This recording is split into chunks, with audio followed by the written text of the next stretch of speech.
and go from there. All right, thank you so much, Nick. Good evening, everyone. My name is Jay Carey. I'm one of the academic chief residents here at Baylor PM&R. Certainly wonderful to see the turnout that we have here tonight.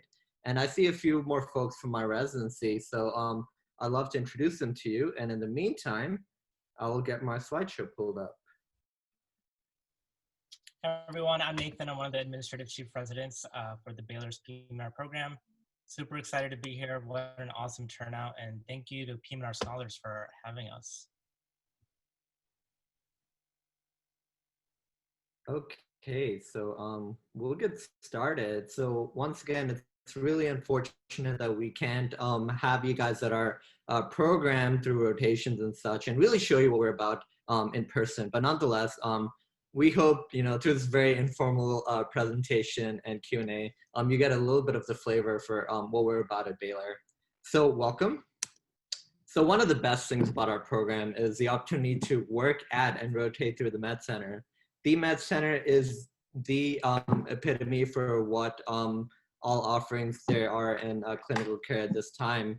We have the largest children's hospital in Texas Children's. We have the largest cancer hospital in MD Anderson. And with all the volume that we get through the Med Center, I think it's a fantastic opportunity for a trainee. You get to see everything under the sun, and sky really is the potential as far as research opportunities or collaboration and mentorship. Anything that you could dream of or possibly want exists here, and it exists here in a very close by. So certainly you have all the options that you could want. And one of the best things about our program past the Med Center is Houston.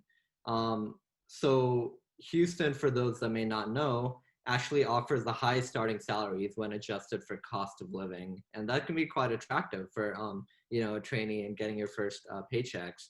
But one of the other good things about Houston is while it's a large metropolitan area, it's a very livable city. And that's one reason why.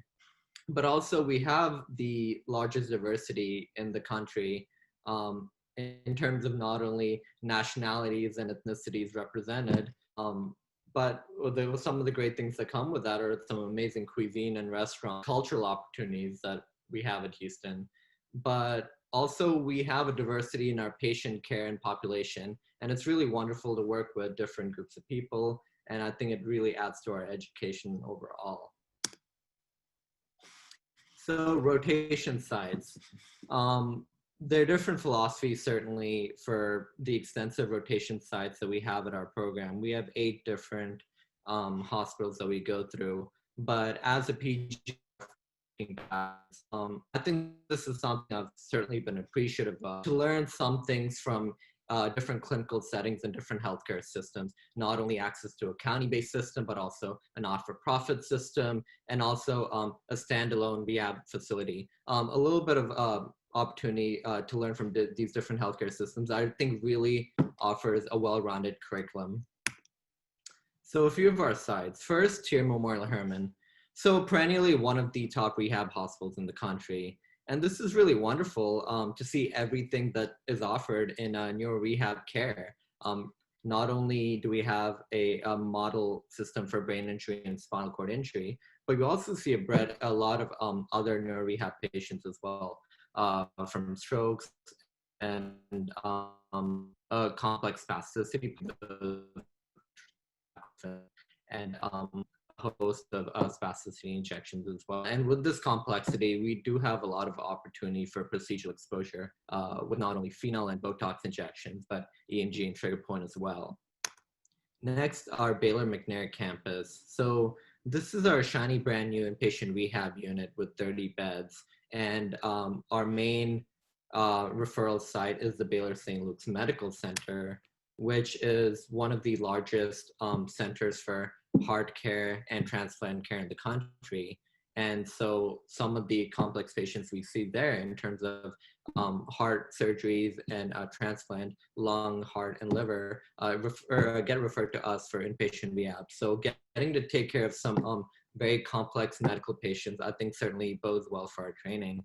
And one of the other great things is that our rehab unit is on the way to McDonald's. So a lot of ice cream every day, and that's never a bad thing. Next, Michael E. Bibiki VA Medical Center. So this is the largest VA medical center in the country, and we see a little bit of everything there. We have a large spinal cord injury presence there with 3 different units, and as well as the general rehab unit with significant number of orthopedic patients as well. And outpatient, we see a lot of musculoskeletal medicine, EMG, and prosthetics and orthotics. And it really is wonderful to provide the gamut of rehabilitation care to the veteran population through the center. And it being the VA and our attendings having close relationships and being well established there, we get a lot of autonomy for procedural involvement there as well. Not only peripheral joint injections and such, but EMGs. Ben Taub Hospital. So this is our Courtenay county-based system, and Houston actually has the largest indigent population in the country. So it really is wonderful to be able to provide a high level of service and rehabilitation care to those patients in the Harris Health and Greater Houston community. And we see, once again, a pretty diverse set of patients, not only those with polytrauma, burns, but also some TBIs, strokes, spinal cord injury, and amputation. A little bit of everything, and so that makes it a really wonderful educational experience.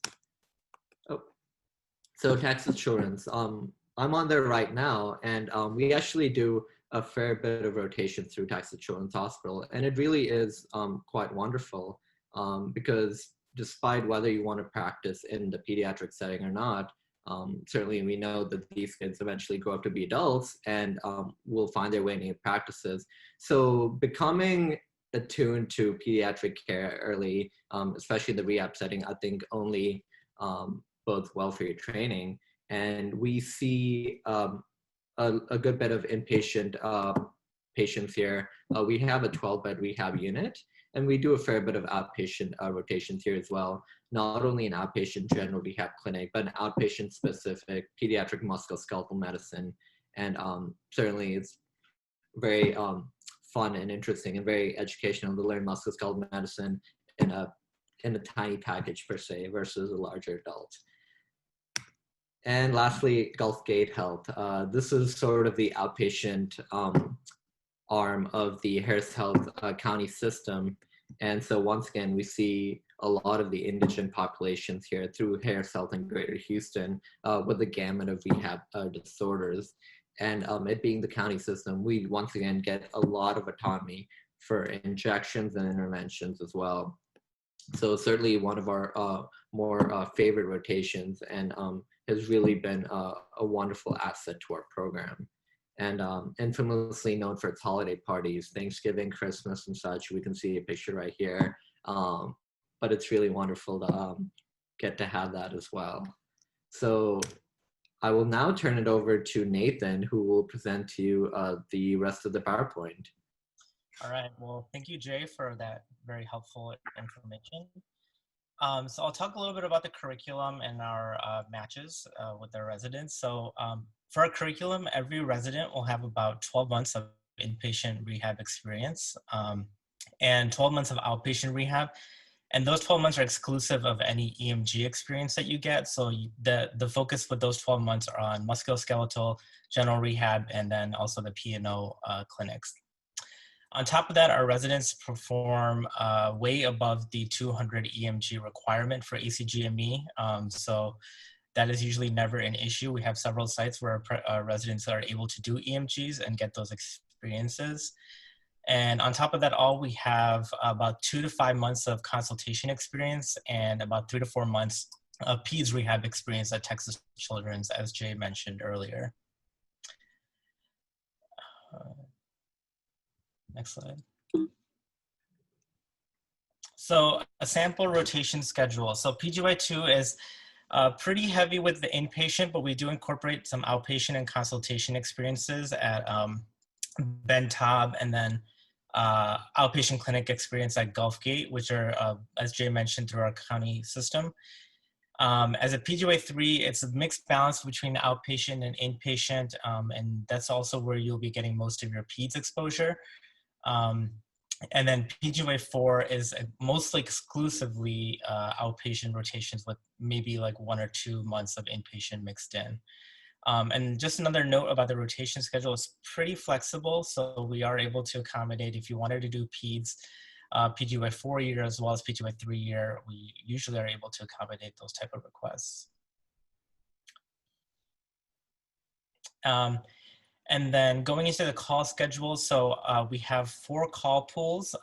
Tier is our only call pool where we have 24-hour in-house call with a post-call day off. And those tend to be about 4 to 5 a month, depending on how many residents are rotating there. And then at rest of our sites at the VA, McNair, and TCH are all home call. And those average about 4 to 6 days of call a month if you're a PGY 2 and a 3. And about 2 to 4 days of call a month as a PGY 4, and about an average 1 weekend call per month if you're a PGY 2 or 3. And it's much less than that if you're PGY 4.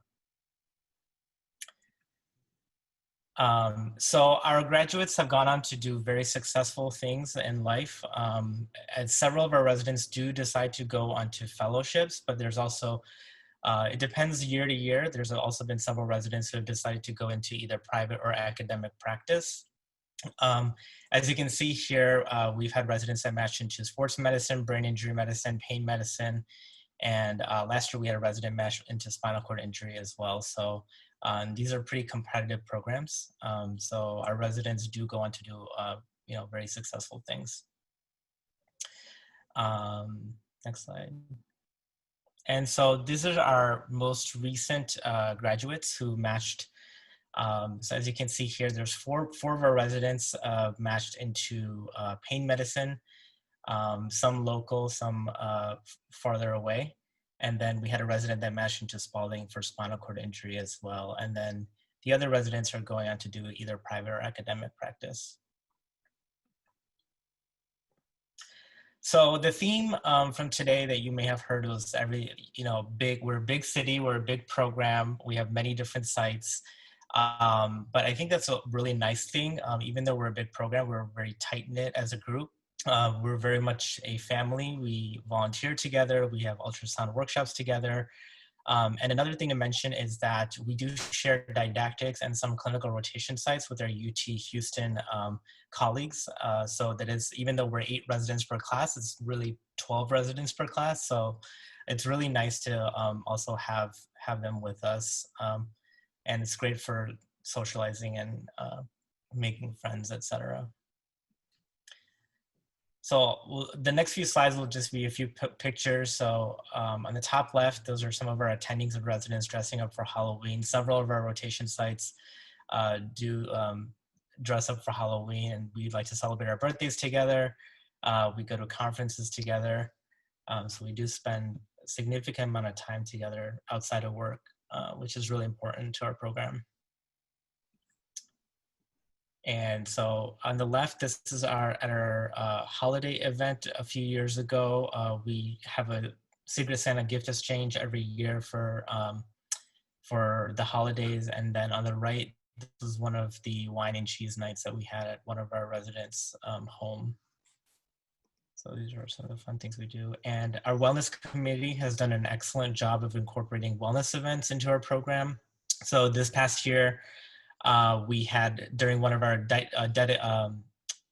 protected didactic times in the morning, we actually went rock climbing and we did yoga together as a giant class with the UT residents as well. And it was a really fun time. And then we went and had pho afterwards. And then on the top right, you'll see that's our department chair. So our program leadership and our department leadership is very much involved in wellness and getting to know us and spending time with us outside of work too. So our department chair recently had dinner with each one of our resident classes. So it's really nice to have that support from our leadership as well. So we hope that gave you guys some good information about our program. Best of luck on your journey. I know this is a difficult time for many of us, and getting to know programs is certainly more difficult in this environment. So we appreciate you all being here. Here's some contact information. Our program director is Dr. Rochelle D. If you have any questions about ERS application requirements, you can email our program coordinator, Monica Johnson. That's her email right there. If you have any program-related questions, you can email me. That's my personal email address right there. We are also on Twitter and Instagram if you want to follow us for latest information. And that is a link to our website, which we are in the process of updating regularly. So please check back at our website. I do want to note that I know several programs have been doing like a separate Q&A, get to know us type session. So we are planning one of those coming up with a date to be announced in the near future. So please keep a look at that as well. And we can open any questions now.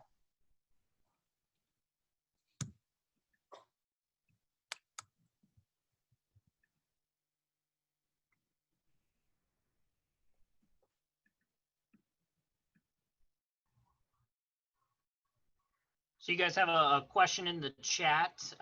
They said, thank you for the presentation. Could you tell us a little bit more about your sports coverage opportunities and research focus in your program?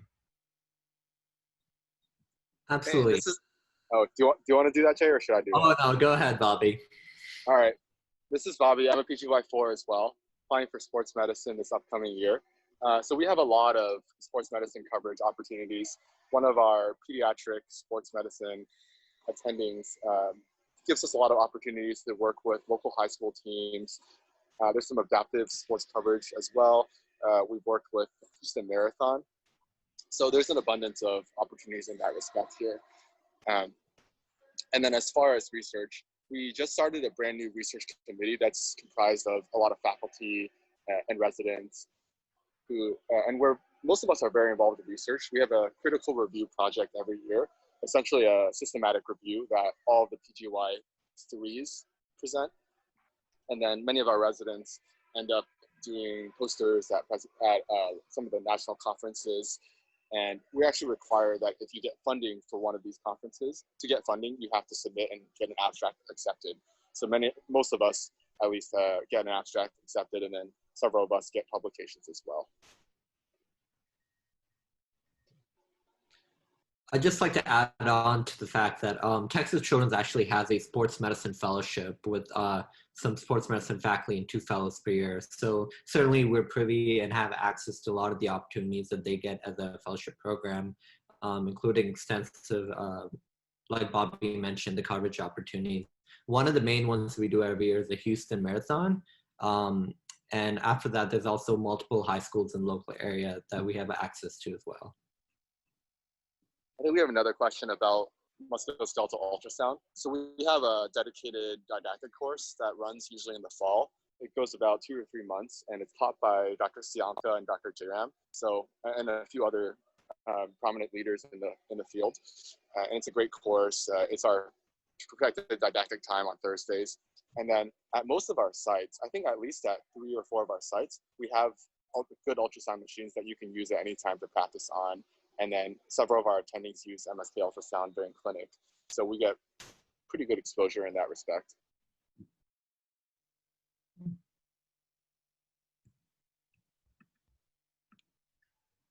So you guys got another question? Alumni Network. Oh, go ahead. Yep. Oh, no, I was reading the question. Go ahead.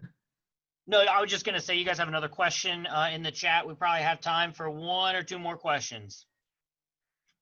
So alumni of a network and mentorship. Yeah, so certainly PM&R is a small community, as you're aware of, but Baylor itself, I mean, we are a family and we keep in touch with a lot of our graduates. A lot of our graduates come back to give lectures and presentations and such. And so we've often collaborated with them, and we've had successful opportunities to send our current residents to fellowship matches, where a lot of our graduates have gone on. We've developed some relationships with those programs down across the years. So there's a lot of opportunity there. Sorry, there's a lot of questions coming. I'm trying to triage. How weekly didactics is organized. Yes, so weekly didactics are pretty wonderful. We get Thursday mornings from 8 a.m. to noon blocked off, and that's protected time. None of the residents are at clinical duties at this time. And we all meet together, usually pre-COVID times, in one of our lecture halls. And we have a lot of faculty, not only from our local programs, but sometimes invited faculty from other institutions as well, come provide us our didactic curriculum. It's organized the way that is recommended by the AB PM&R to prepare you appropriately for the board examination. And certainly we've done really well in terms of board exam pass rates over the last 5 years. Okay. We probably have time for one more question.